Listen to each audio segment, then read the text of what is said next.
Chapter 11. The Man on the Tour. October 17th. It raining the whole day today. I thought of Selden on the cold, isolated moor. Poor devil. In the evening, I went out on the moor myself, but there was no trace of the tall stranger. During my walk, I met Dr. Mortimer. I asked him if he knew a lady with the initials L.L.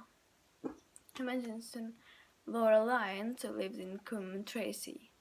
She is the daughter of Frankland, the eccentric old neighbor with a telescope. She married an artist named Lyons, but it's such a story seems. I decided to go to visit Mrs. Lyons tomorrow. Later, talking to Barrymore about Selden, I discovered the criminal knew of the tall stranger on the moor. He said was a gentleman, living in one of the prehistoric stone huts there. Apparently, a boy brought him food regularly. I was more determined than ever to discover what this man knew, and why he's in that wild and desolate moor. I clearly remember the events of the next few days and their terrible conclusion. Next day, I went to Coombe Tracy to the house of Mrs. Lyons. She had a typewriting business there, supported by the kind contributions of her neighbors and friends. Mr. Frankland, our father, refused to help his daughter when she was abandoned by her husband, because he didn't approve of her marriage. Mrs. Lyons was a very attractive lady, with hazel eyes and brown hair, but a certain hard expression around her mouth, which changed my initial good impression of her. When she asked me why I was there, I told her I knew her father. She became even more rigid and insisted she had nothing in common with her father. My father never helped me in the past, she said. I can thank to Charles Baskerville and others like Mr. Stapleton and Dr. Mortimer for my present fortune. From my father I received nothing. I then asked her if she wrote this to Charles before his death. She became pale, but said no. I told her of the burnt letter found in the study, and she was visibly perturbed.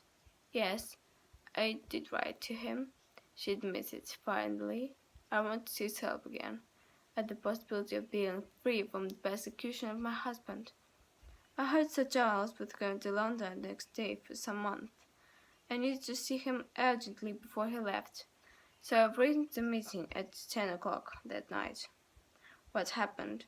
I asked. I didn't go. I received help from another source, which I cannot reveal, and she refused to tell me any more. I was very depressed when I left home tracing. I could not understand why the lady was so resistant. Discouraged, I decided to follow another course of action. I returned on the moor to look for signs of the mysterious, tall stranger at the stone hut. I met Mr. Franklin outside the gate of his garden. He was very jovial, and insisted cordially to taste a glass of his wine to celebrate his success in a recent case. I accepted, hoping he'd give me some information on the man on the moor. He told me he observed the moor every day through his telescope, and also a boy going in the direction of the Black Tower. At that moment, he saw a movement and immediately went to his telescope. I was secretly pleased that our neighbor was so curious.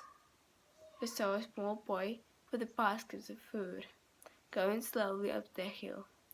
I quickly excused myself, left Mr. Franklin's house, and went in the same direction as the boy. The moor was quiet and mysterious, and I suddenly felt a sense of urgency.